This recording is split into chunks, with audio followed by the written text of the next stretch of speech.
G'day, boys and girls. James Newbury here with the Phyba Performance Podcast, episode 31. Today we have Tanya Miles on board. She's a naturopath. She's actually helped me personally with some of my optimization protocols to follow. So I'm really excited to open up a convo with someone who's been in the industry for how long now? In the industry or being a naturopath? Naturopath. Oh, so over 7 years. Wow. In the industry since I was 18.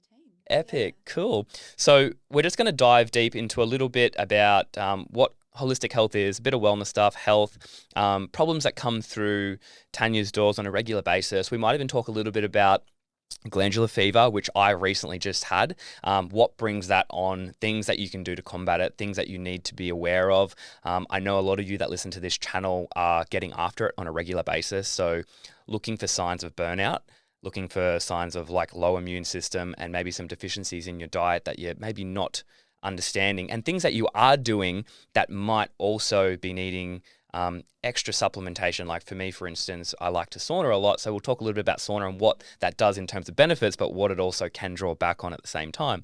So welcome to Phyba Performance Podcast. Thanks for coming on. Thank you. Pleasure. So let's just kick things off. Tell us a little bit about how you got into the industry. Have you always been interested in holistic health, or did it start out a different way? Like, did you always think, oh, I want to be a naturopath. I want to help people in that respect. What was the go there? I think it's always kind of been in my field. When I was little, my mum had gardens, and I don't even know why, I was about 7 years old, and she would go and make all of her beautiful flower gardens, and I made her go to the nursery and buy me herbs before I even had any awareness of what they did, or obviously maybe there was a cooking element where I would cook with my mum and use some of them there, but I had no real awareness of the medicinal qualities that they had, but I just, decided to make a herb garden right next to my mum's flower garden. That's fascinating. I remember doing this as a kid. I used to ask mum when she would go to the shops if she could get me seeds so I could plant something in the backyard and see if it would grow. I was also fascinated about that. I never turned it into anything else other than trying to grow corn in the backyard or trying to grow strawberries or something. But it was a fun thing to do as a kid. Yeah, and it's funny, like on one side of the fence, it was me and my mum who were growing like herbs and flowers and beautiful veggie gardens, and my mum milked cows, and we grew up pretty much like very much from the food that she would grow in the gardens and things like that. But then on the other side of the fence was my dad, and my dad was a commercial kind of, not more of a hobby farmer, but his was more of a commercial interest. So he was growing. My childhood memories were of him growing raspberries. Oh, yeah. So we would go down and we would work in the raspberries. Awesome. And it's funny that, it came from my childhood having the herbs, but then also the exposure to the glyphosate, so the Roundup. Came from that little hobby farm. Interesting. And my sister and I both developed endometriosis by the time we were in our 20s. Wow. And it wasn't until later that I realised it was growing up, touching, weeding the raspberries and being exposed to the glyphosates, that we were exposed to all those endocrine disruptors. And that's probably what drove the endometriosis and, the breakdown of our gut lining and everything that drives endometriosis. So, wow. Fascinating. And I've heard of endometriosis a million times, but essentially what, I'm sure people that are listening to either have had it, or are dealing with it, or know someone who does have that. What is endometriosis essentially? So basically, people actually don't know what drives it. There's lots of theories. So it's an inflammatory disorder, and it's also driven by estrogen, and estrogen will proliferate the growth of the endometrial tissue outside of the uterus. So that will cause pain, it'll cause inflammation. There's a component of it that's also to do with the breakdown of the tight junctions in the gut, leaky gut. And there's theories about, the translocation of bacteria into the peritoneal cavity, which is also driving it. So you've got it coming from like all different directions. Wow. But you can see, like, obviously, with the glyphosates, they will interfere with your CYP enzymes in phase 1 liver detoxification. You'll also have the proliferative growth is something that I think in glyphosates, which is Roundup, in parts per trillion will stimulate the growth of breast cancer cells. Mm. And it's a similar kind of, proliferative growth that happens with estrogen. So estrogen will drive it as well. Wow, it's fascinating. And for a lot of people that are listening to this, if you're unsure, like Roundup, it's the stuff that gets sprayed onto the crops to stop them from getting eaten by bugs. So essentially, if it's sprayed onto the crop, then you're ingesting it. You can wash it as much as you can, but it's actually absorbed through the skin from most fruits, and especially berries, because they're very thinly skinned fruit. You have to be very wary, essential. And what we're looking for here is obviously going organic, especially with things that end in berry, right? Especially with everything.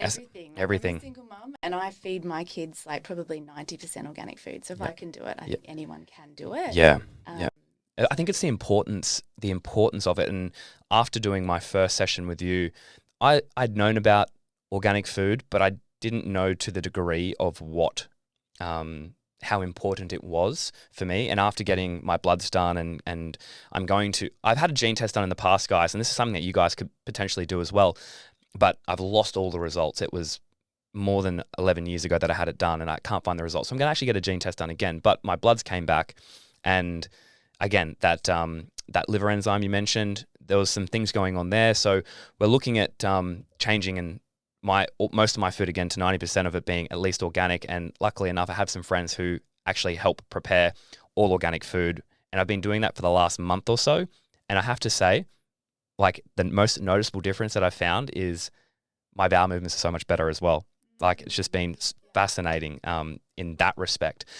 But getting back to the organic versus non-organic, like just the importance of getting organic food across all of your plant food. Like, I think the degree of, people just think, oh, conventional, organic, it's not too dissimilar. We're still getting the nutrients in. The nutritional profile is something they bring up a lot. Yeah. Not too similar. Yeah, but yeah, like, it's way bigger than that. Yeah, so it's more than just that. So, how would you explain to, say, someone that comes to see you, the importance of eating organic over, I guess, what we get out of just regular Coles and Woolies that's not organic? Well, there's certain foods that are higher in glyphosates, like the wheat. They'll spray it with glyphosates towards the end of the ripening process, so you're actually ingesting quite a lot from wheat. I think the food that is highest in glyphosates is actually hummus. So Get out. Chickpeas. Wow. So that's really important, that if you're going to eat a lot of hummus, that's organic, because it has the biggest amount of it on there. All grains. Like, if you look at, where the big cancer clusters are, like at the end of the Mississippi River and up in far north Queensland, where you've got the Monsanto farms. Wow. Yeah, it's really, really important.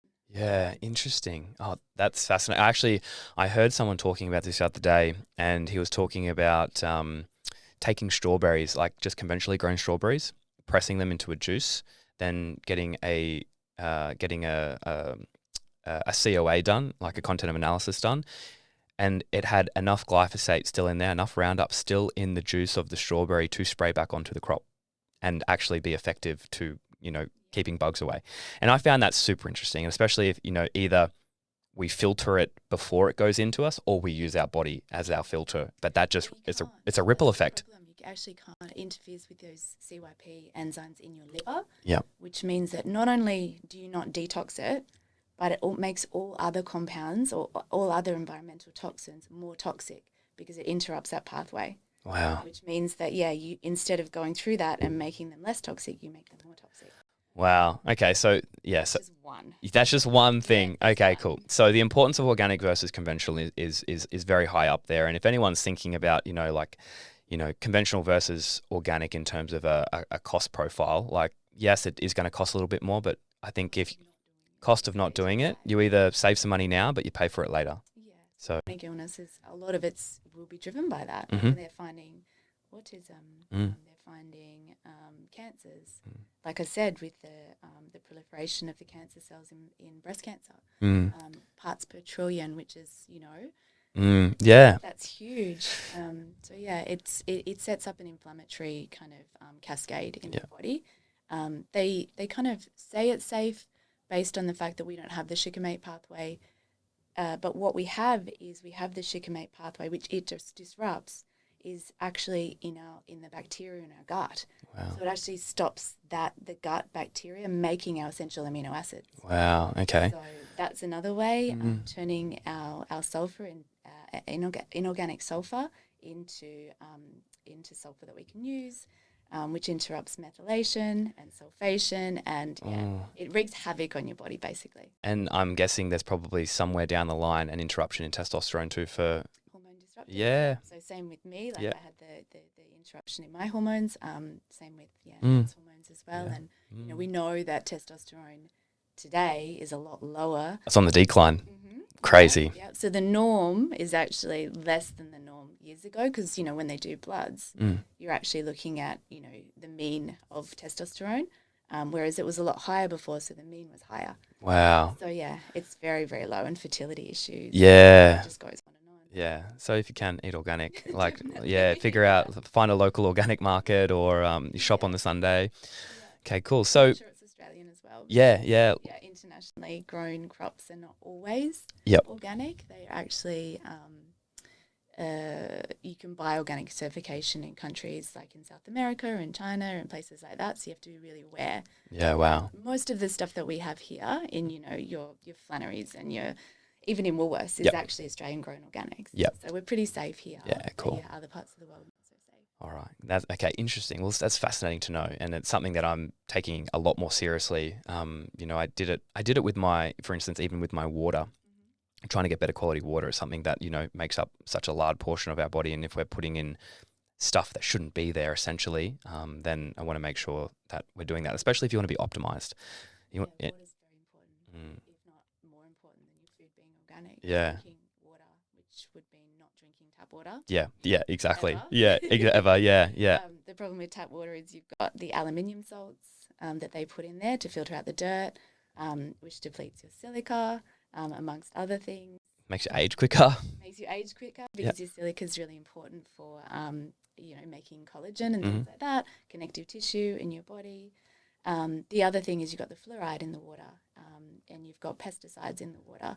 The fluoride is a halogen. So any of the halogens, like your fluoride, your bromide, which is in a lot of bakery type products, they'll all deplete your iodine, which will affect your thyroid and give you less energy. Yeah. Interesting. Well, that takes me to my next point. So after you spent some time, you know, dealing with doing the raspberries and doing all of that, and, you know, getting endometriosis, and you and your sister were in the same boat. Then from there, did that kind of spur you on to start looking at ways that you can help combat that? Is that what spurred you on to be interested in it?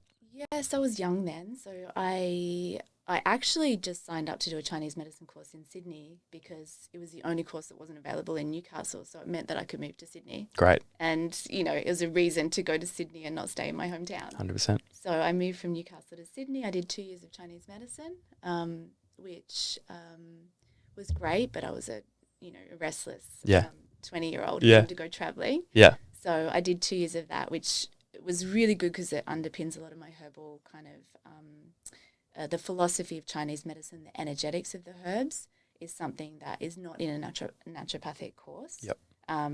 It's something that you have to learn outside of it. So that's the Chinese medicine philosophy taught me a lot about the energetics of the herbs. Great. Then I went travelling, came back, started in my Chinese medicine course in Sydney again, and I saw a health food store. My dad actually sent me a health food store for sale on the Mid-North Coast when I was 22. Get out. And I just did the crazy thing of it was $13,000 to buy the health food store. Amazing. And then stock on top of that. But yeah, my dad helped me get loans, and I bought the health food store. At 22? At 22, and left the Chinese medicine course. Love it. And then I got into the health food store and loved it, but I really wanted to be able to give people the liquid herbs, and you can't do that without becoming a naturopath. Right. So I went to Southern Cross and enrolled in the naturopathy course 3 years after that. Wow. And then finished up here on the Gold Coast. Yep. And yeah. That's epic. Yeah, Cool. Going to do my master's next year at Southern Cross Uni. So Beauty. Oh, that's fascinating. It's a fascinating journey. 22, taking a leap and buying a business at 22. That's it was crazy. That's pretty epic. Crazy stuff you do in your 20s. 100%. I opened my gym when I was 22 as well. Oh, wow. And it was a wild ride in the beginning. I just kind of thought to myself at that point, I'm 22. If I muck this up, it's not the end of the world. You know, I can recoup myself at 22 if this doesn't work. But I always had an inkling that it'd always work out pretty well. Very idealistic at that age too. Yeah. Like, we're going to change the world. Yeah, We're gonna exactly. Save the world. Yeah. I remember having that Gandhi, be the change you want to see in the world. Yeah. On the wall, and I Yeah. really thought that I was, Yeah. having such a massive impact by having this health food store and being the only place that you could buy organic produce. Yeah. Around like that mid-north coast of Bellingen and Nambucca Heads. Yep. And there was nothing at that time. Wow. There was no other place you could buy organic produce. Wow. Yeah. Fascinating. Yeah. That's cool. So the Chinese herbal course that you did, was it, when I think of naturopathy, I think you're going to get in there and you're going to learn about species of herbs, how they affect the body. You're going to do a lot of botany stuff. You're going to figure out, what helps with this, what helps with that. Were you shocked or underwhelmed with naturopathy, thinking what it could have been without it? Was it more business orientated rather than just prescribe this, prescribe that, or was it all you? Not business orientated. I remember Sue Evans was one of the lecturers who gave the opening talk at Southern Cross University, and she said that if you want to make money, you're in the wrong place. Mm-hmm. Yeah. And I remember thinking at the time, I was like, I'm not going to take that on. Yeah, exactly. But yeah, it wasn't business orientated. When I started Chinese medicine years before, I'd actually done, I had to do bridging science courses because I didn't do it in year 11 and 12. So over the holidays, I went to do the chemistry bridging course. Cool. And one of the lecturers said to me that the guy who made the periodic table, actually, it came to him in a dream. And Mandaleev is the guy. Wow. And he actually left spaces for elements that hadn't been discovered yet. And since his dream, they've been discovered. Wow. And, the perfection of it is it's almost mathematical and beautiful, really. So I think that started me realizing that it wasn't just a dry kind of, science course. Yeah. I always saw the magic in it, and I got into alchemy and all different other things that I would do on the side, which made the science way more interesting. I think a lot of people drop out of naturopathy because they think it's going to be very magical and very like metaphysical, and they don't get that. It's very science. It's very evidence based. Yeah. That's awesome. It's not like that at all, which is great. Yeah, 100%. But yeah, there is another side to it, but they don't teach that at school. You have to find it yourself. Yeah, that's cool. And I like that you can take what you get from naturopathy, you can go and start delving into the areas that you find most interesting and things that you like the most.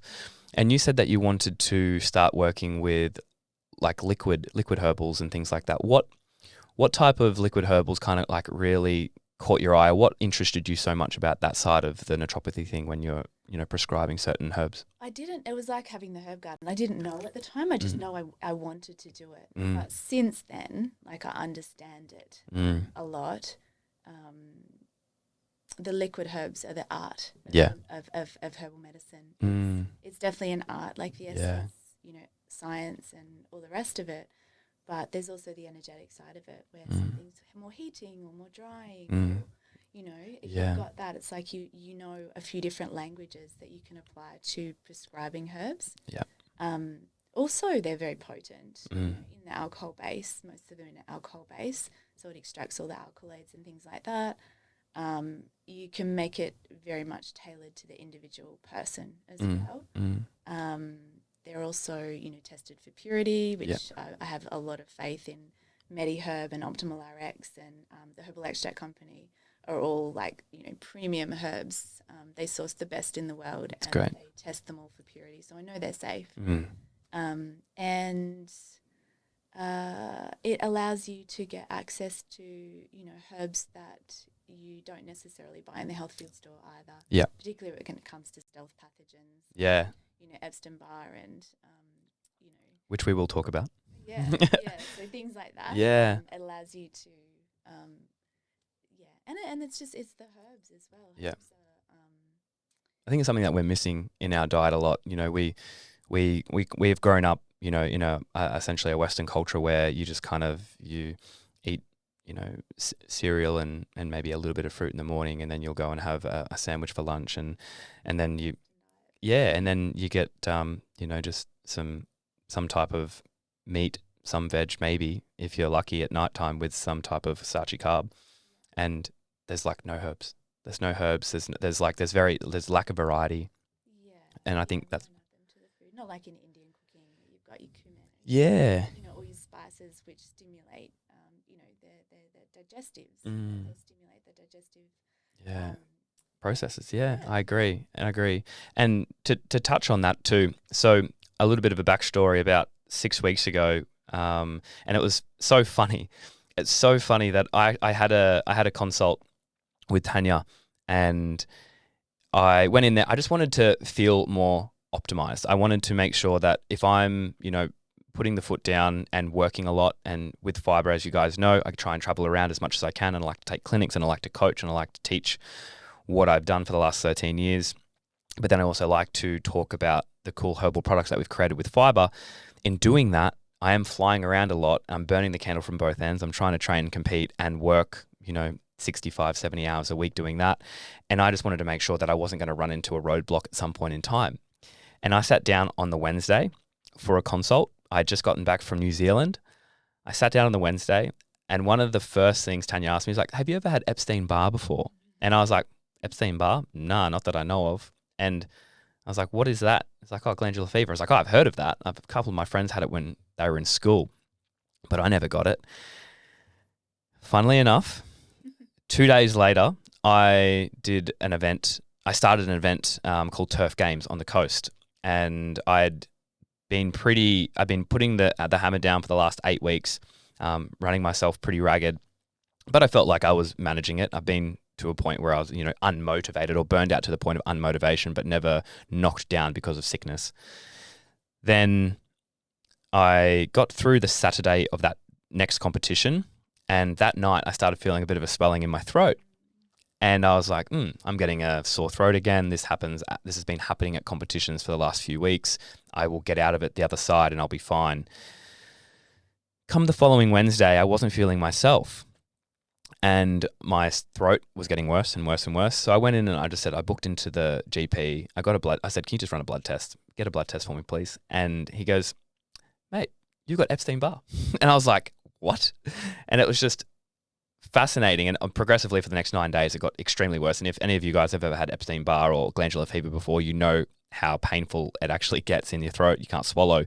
So Tanya created a beautiful tincture, a liquid herbal tincture that knocked this thing right on the head. And I think it was like a mix of some cat's claw in there, some other bits that antivirals, and things that I had religiously every day.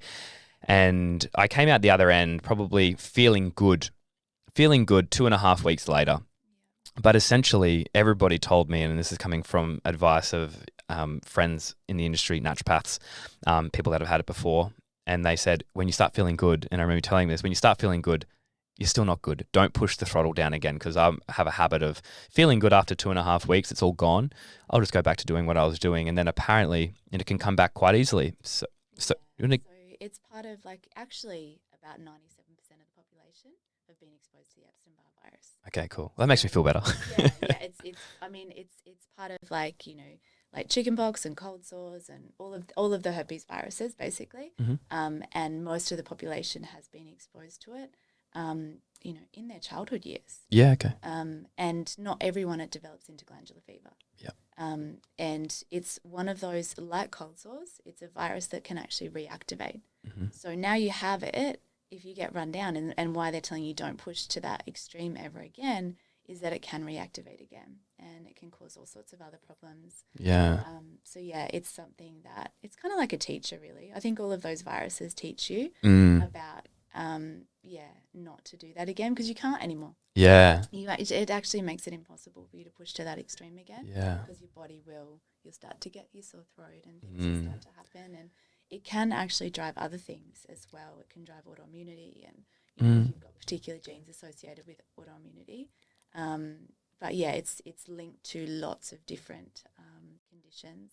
Yeah, fascinating. something you want to mess around with. Nah, it's not. So I heeded the advice, and I've always been a big believer of, if someone is in a position that I have never been in before, if they've gone through something that I haven't and they give me some advice, I really try and take it on board. And I remember when I first opened my gym, again, when I was 22, I'd been working at a gym that I wanted to open a gym just like this one. I wanted to open a CrossFit gym just like this. And he said, don't do this, don't do this, don't do this. I did all these mistakes and you can bypass them all just by listening to what I have to say. And I was like, all right, done, cool. And I made my own mistakes along the way, but they were not the ones that he made.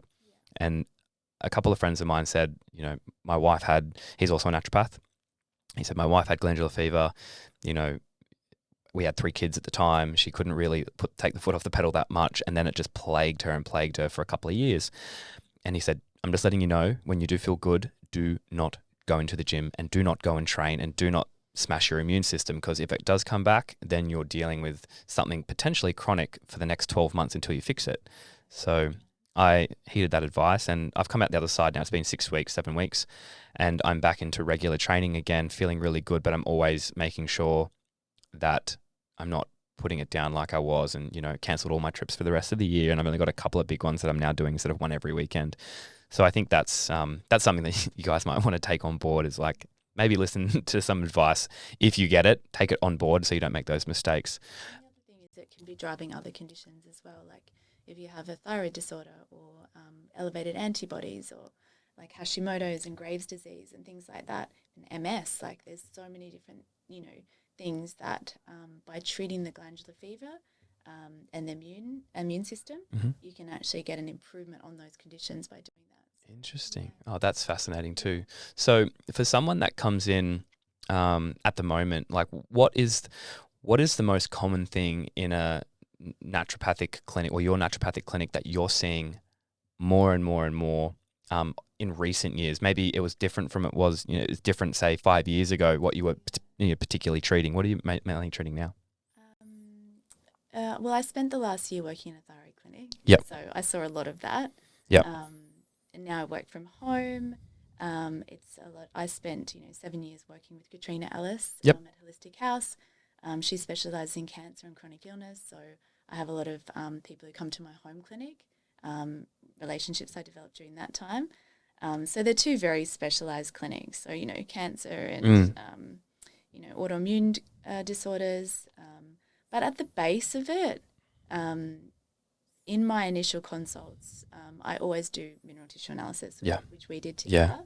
So it's how I start, because, the minerals are like the energy currency that fuel all the biochemical reactions in your body. So if you have a mineral imbalance, it's going to drive all of the other things. And your cells aren't going to communicate properly unless your minerals are in balance. So I see patterns definitely in mineral tissue analysis. Interesting. Obviously, iodine is Yeah. one that I see. I was very low in iodine, FYI, so I have been supplementing specifically for that. And I'd like to see what it is at, because I've been, again, religiously doing it every day. So I'm interested to see what it comes up. It's slow moving though. So every 3 months you usually do a mineral tissue analysis because it takes a long time. You're not going to fix an iodine deficiency like you have in a couple of weeks. It could take 6 months. Being consistent every day until you're able to fix that. So in 3 months, it's a good time to come and do it. But, for you, it was unusual. And one of the first things that I ask, particularly men, is how many saunas they've been doing every week. Yeah. And I'm sauna 4 times a week. And I've got one in my house. So if you sweat a lot, you're going to deplete your iodine. Yep. If you're not drinking purified water without the fluoride and the chlorine in it as well, all those halogens will block the uptake of your iodine as well. Yep. So I see iodine deficiency a lot because most people don't purify their water. Yeah. So just on touching on that, and we'll continue through that mineral, water, purifying water, best practice. What would be the best? I have a Zazen at home. It's probably one of the cheaper ones. They just sell them at, your major health food stores like Flannery's and things like that. It's like a Japanese style of water filtration. And one of the biggest things that you don't do when you purify your water is once it goes through the filtration process, it actually takes out the minerals as well as all the toxins. Yep. So you need to put the minerals back into the water. Yep. So if you don't do that, you're going to be basically drinking like a distilled type water. Yeah, a nothing water, like just devoid of minerals. Yeah. So if you were to have, just say you had a bath, and don't try this, but if you had a bath in distilled water, which is demineralized water, Yep. And you put a hairdryer in there, Yep. you wouldn't actually get electrocuted. Wow. Because it's the minerals in the water that are conducting the electricity, Yep. and that's how you're getting electrocuted. Wow. And if you think of your body as, 80 to 90% water and a demineralized body, Yep. you're in trouble. You've got no energy. Yeah, yeah. You're not conducting anything anymore. Yeah.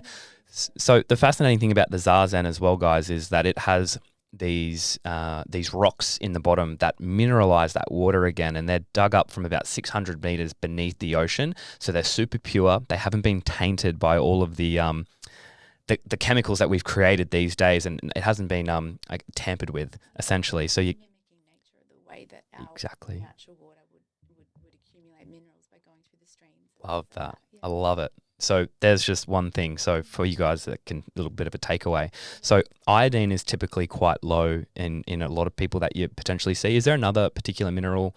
And I'm just thinking of one in particular. I don't know whether it's a commonality between people, but it's always something that people know about and have heard about: magnesium. Yeah, because of the stress response. I think the mistake people make is that everyone's deficient in magnesium, though. You need to give everyone magnesium because you don't. Yeah. That's why you always test. Some people have too much magnesium. Yeah. So you're actually looking at the balance between different minerals rather than just supplementing. It's like, oh, let's look at your calcium and your magnesium. Let's look at your calcium and your potassium. And they'll all give you markers. Like if your calcium and your potassium ratio will tell you about your thyroid.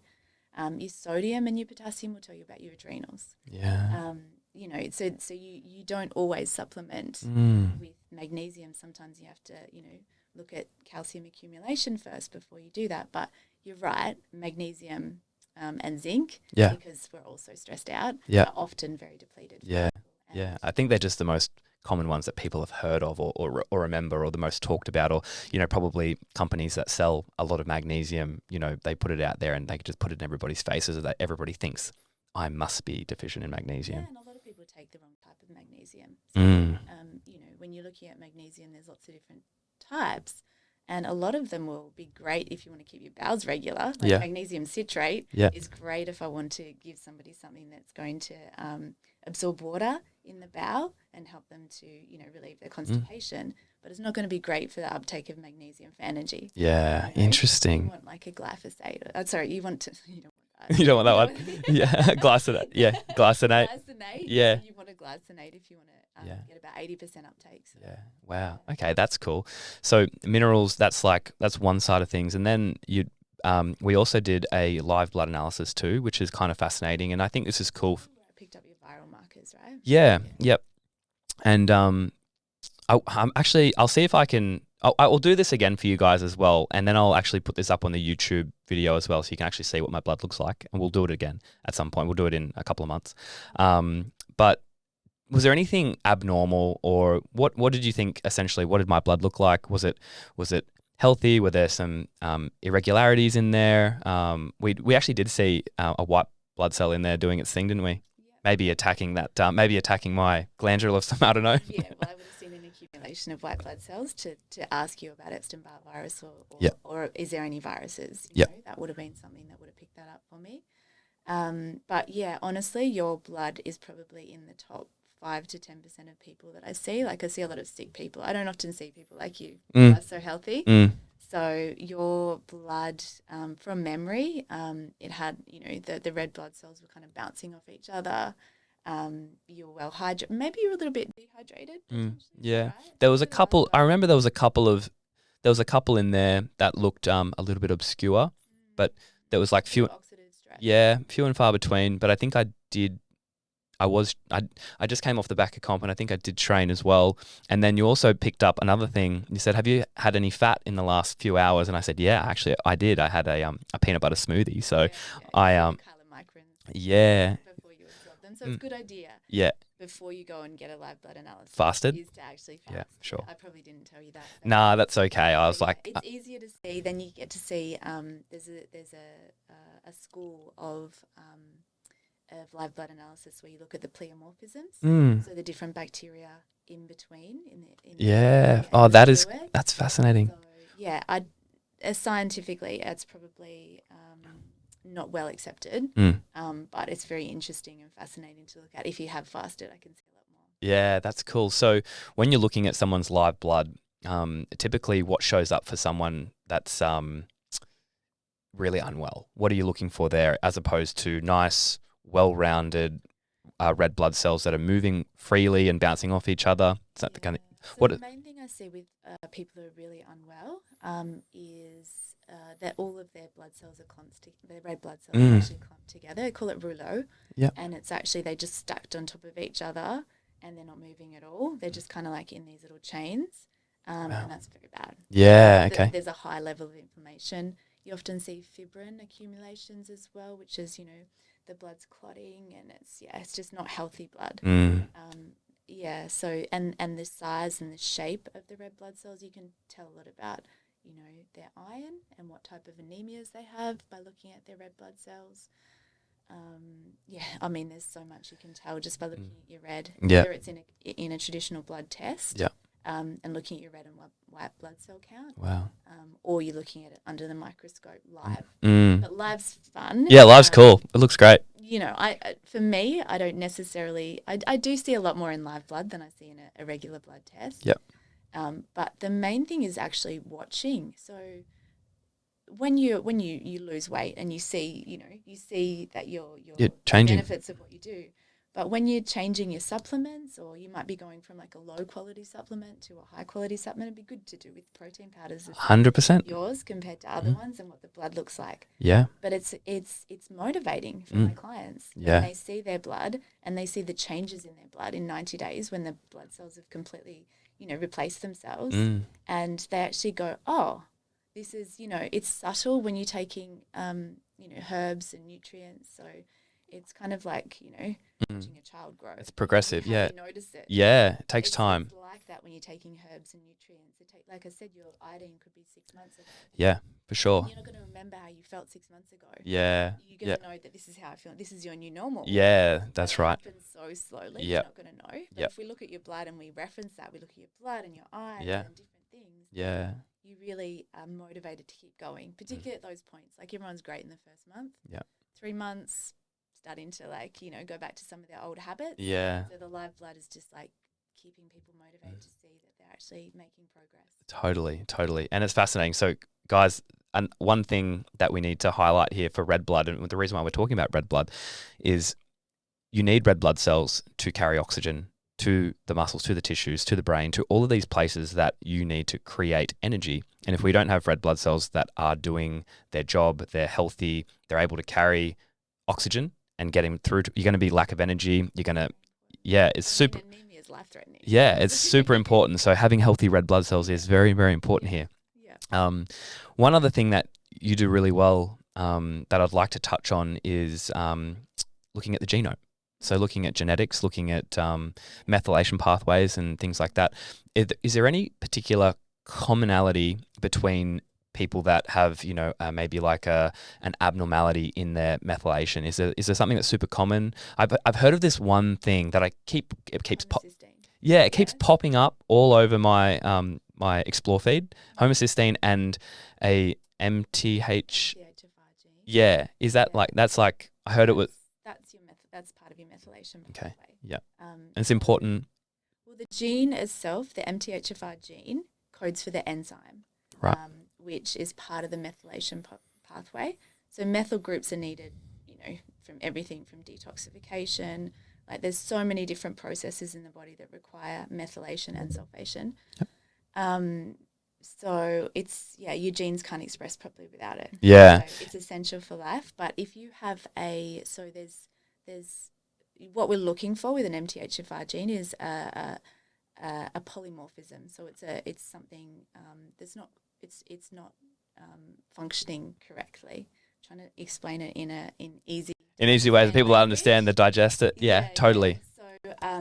So it's one thing to have an MTHFR gene, but you may have an MTHFR gene and a weakness basically in that pathway Mm-hmm. of your, converting your folate to methylfolate, Mm-hmm. which goes on to create, SAMI and stuff like that. Yep. But it doesn't, just because you have the gene doesn't mean that it's not, that pathway is not compensating. So if you're very healthy and you're eating all organic food, you're purifying your water, You're exercising. supplements, you're exercising, you're doing all the right things. That gene may not necessarily have any impact on you whatsoever, and you may not need to supplement at all. See, I think that's probably the answer that I'm so glad that we got to, is that if you do go get a gene test and you haven't got a gene, because I know it's like the craze at the moment. Everyone wants to go get a gene test. I can't remember the guy who's been spruiking it a lot, but everybody. Ben Lynch. Yeah, probably. Yeah, and it's just going crazy, and everyone's going to get a gene test, and they probably think, oh, if I've got this gene, my mortality rate has gone through the roof. But in saying that, like you just mentioned, if you're treating yourself well, you're loving yourself, you're training, your lifestyle's on point, your social circles are good, you're eating organic food, you're drinking good quality water, all the things that should be the norm. Could be methylating better with an MTHFR gene than somebody who doesn't have a SNP in that pathway. I like that too. I think that's pretty important for people to understand. I've seen people with methylation issues who don't necessarily have the MTHFR gene. Wow. They put so much stress on that pathway because of their lifestyle that, they're causing problems with detoxification. They're causing problems with, all these other pathways as well. Yeah. Interesting. So I just want to touch on, are you able to give me 3 of your favorite herbs that you absolutely just love, or something that you take on a regular basis that you think, this is just... Yeah, I actually asked Maddie, also a naturopath. I said, give me 3 herbs that you love. And he goes, oh, don't do that to me. He literally just rattled off. He goes, I'm not going to give you herbs. I'm just going to give you 3 foods that I love. He goes, I just love Schizandra always. I love pomegranate always. And he loved pumpkin seeds. And he goes, they're the 3 things that I like, but I can tell you there's like 30 more that I love too. Yeah, there's a lot. So at the moment, I would say that, if we're talking about viruses, particularly, in COVID times, and Japanese knotweed is one of the ones. Yeah. A lot of the ones that were in. I was going to say, I recognize that on the tincture. Yeah. Yeah, basil skullcap. Yep. And we've got to do 3, don't we? Yep. I love Schizandra as well. Yeah. Yeah. So it's the 5 flavors. Yeah, it's a coverall. So many other things. Yeah, that's so cool. And I think if people are interested in the herbals and things like that, there are some companies out there doing some wonderfully good things, but also something that's been the craze as of late too, which I am on a regular basis taking, is mushrooms. Yeah. So Mason is a good friend. He's been on the show before. Mason, he owns a company just down Mullumbimby Way called Super Feast, and he does a beautiful range of... But besides the ones in the tinctures, yep. I would take the ones from Optimal RX. Yep. But otherwise, yeah, there's a lot of organic mushrooms from places that may not necessarily have the purity of Australian. Sure. But Mace is one of the only people I know who actually gets all of his mushrooms independently tested. Yep. Not only by Eurofins in the States, but also by a TGA facility here. Yep. So ultimately, I don't know if he has the organic certification. I don't think he does. Yep. But he has something better than organic certification. Yeah. Because they've all been tested for purity. Yeah. Independently tested for purity. So yeah, they're the best. Yeah, they're amazing. And some of those ones that I love myself in particular was cordyceps. I love my cordyceps mushrooms. I love my lion's mane. I love some of the blends that he does too. I love the key, or and the shen. I love the shen as well. But there are people have all been getting around the lion's mane just for the fact everybody's been talking about how it can help with regeneration of brain and neural pathways, nootropic, making you smarter, making you live longer, fighting Alzheimer's and any type of neurodegenerative diseases. So for people that are interested in mushrooms, if you haven't heard of Super Feast, go check Mason out. He's a freaking legend as well. And the podcast, I think it was episode 12, and there's some good stuff in there about Mason talking about his story behind it all, which is super cool.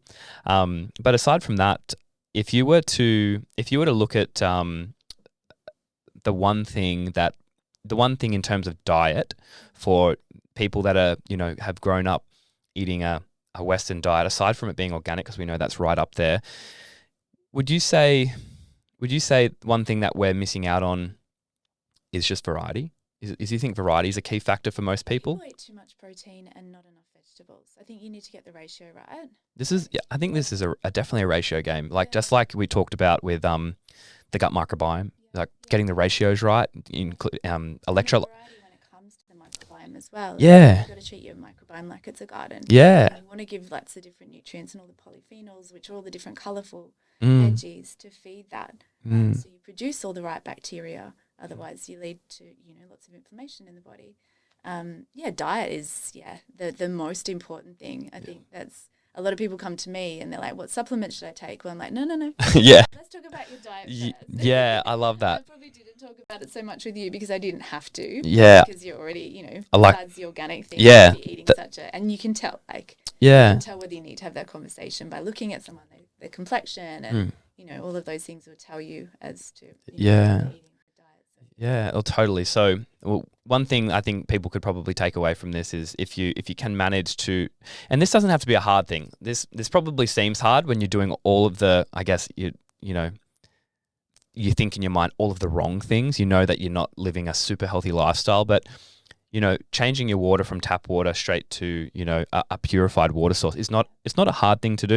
You just either go. You can even get a drop off. You can get a drop off. You can do those payment plan things on some of the websites. Yeah. The Zazen and the Alkaway filters. Yeah. You can pay it off weekly. you can. It's cheaper than buying the bottled water that's full of all the PETs. Yeah. Bad plastics. A lot of people come to me who are drinking the waters. Yeah. That have been delivered in plastic. Yeah. And you're like, Yeah. It's cause blood sugar issues. Yeah.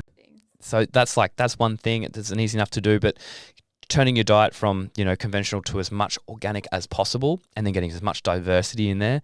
And typically, what we try and recommend, just like you were saying, look for the vibrant, colourful, the dense greens, the blues, the pinks, the yellows, all the things that are going to have those polyphenols, all the polysaccharides, all the stuff that's going to help with the gut microbiome. You can create diversity there, and even just start off with a list. If you eat 10 foods every week, and they're the only 10 foods you eat a week, try and up your plant intake to like 20. And then when you hit 20, try and get to 25, and then try and get to 30. And if you're getting that, you're doing pretty well. And then just look in and around that and it's like, okay, I'm exercising now. Okay, what am I going to do with my exercise?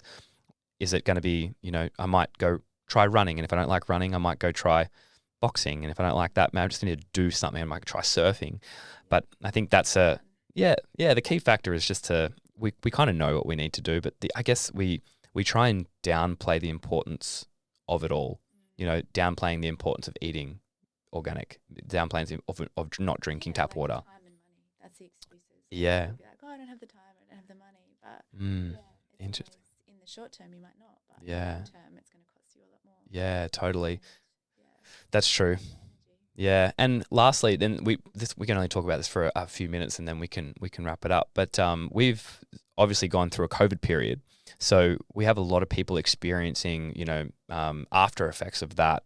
Whether it be from COVID itself, or whether it be from, getting boosters or whatever it may be. And that's actually the reason why I wanted to come and see you, because I have had boosters and stuff before. I had to travel during that period, and I chose to travel, and some symptoms that people are experiencing now are kind of, it's ripple effect, and we kind of are figuring out it's probably a little bit more prevalent than what we kind of think. What are some main things that people are experiencing in your experience from post COVID times?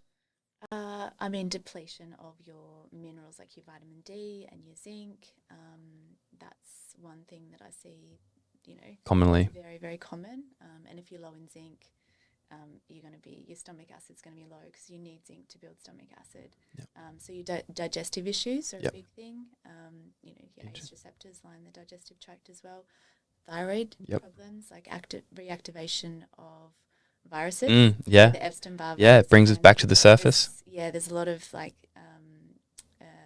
probably theories at this stage Sure. about the having COVID. Mhm. Having COVID or getting the COVID vaccinations is kind of very similar in Yeah. lots of ways Yep.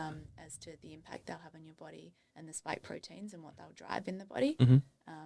Mast cell activation. There's there's just so many different things with the viral activations. I think that has got something to do with the pericarditis and the myocarditis Yep. and things like that. I see a lot of that. Yep. I see a lot of reactivation of, people's antibodies who might have had, Hashimoto's or Graves' disease 10 years ago and got it into remission. And they went and they either got COVID or they got, multiple, maybe a combination of getting COVID and then 3 Yeah. vaccinations. That was me. That was me. Then you see very high antibodies, particularly if you have autoimmune genes. Yeah. Yes. Biggest combaters for those types of things, obviously living a healthy lifestyle, right? Like the best thing you can do to put yourself 1 foot in front of where we're at, or if you're feeling like this, and I feel like this is probably why I probably come out the back end of, I had to travel overseas, so I had to get the first one. Then when I got to the States, I actually got the virus, and then after that had to get another one. Well, I got 2 before I left, got the virus, then came back, got 1 more, and then thought not doing this anymore. And then coming out the back end of that, wasn't feeling so good. So then I just wanted to try and optimize the way that I, lived every day, made sure that I was trying to, top up on sleep, making sure that was on point, making sure I was still exercising, making sure I was getting loads of vitamin D, making sure getting outside in the sun. So I think all those lifestyle practices, I think, to be honest, the best place you could go for the type of attention that you need is our, probably our best doctors we have, which are naturopaths. At the end of the day, that's the place to go for me. Like, yeah, yeah, they understand it as well. yeah, Some really good ones here on the coast, and really good naturopaths on the coast. yeah, as well. yeah. Which is luckily enough, that's where we live. And we're all communicating. Like there's Yeah. doctors and there's little WhatsApp groups where we're all communicating about different cases and unusual things that have come up since COVID and the vaccines. So we're all talking amongst ourselves and sharing information because we didn't know in the early days what to do. Yeah, So I think Stephen Booner had a massive influence on me and the herbal prescriptions that I would create during COVID times. He predicted this way before it even happened. Wow. If you read his book, Herbal Antivirals, he's not even he died, I think last year or the year before. Wow. So he's not even with us. But I don't even think he was alive. No, he was alive during COVID times, but died not long after that time. But his books were written 10 years before. Wow. He predicted all of this was coming, and he told us what herbs to take. Oh wow. Okay. Cool. So what was that book called again?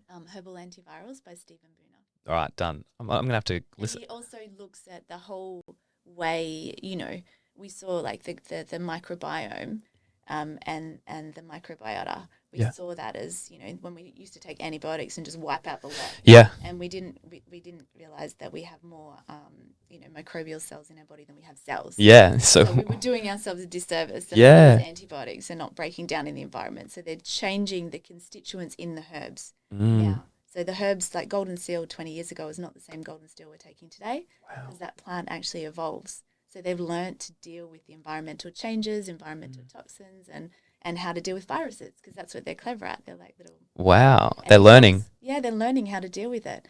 So the antivirals that you take have learned how to deal with these different viruses in the environment. Wow. And they kind of teach our body how to deal with it. Wow. Yeah, he's probably the most influence on me during COVID times. Nature knows best, right? Yeah, and I got the best results. Like a lot of the herbs I used in your Epstein-Barr antiviral were a lot of the herbs that he would have used. Yeah, well, I can tell from first-hand experience that I did start feeling 10 times better after about 2.5 weeks. Yeah.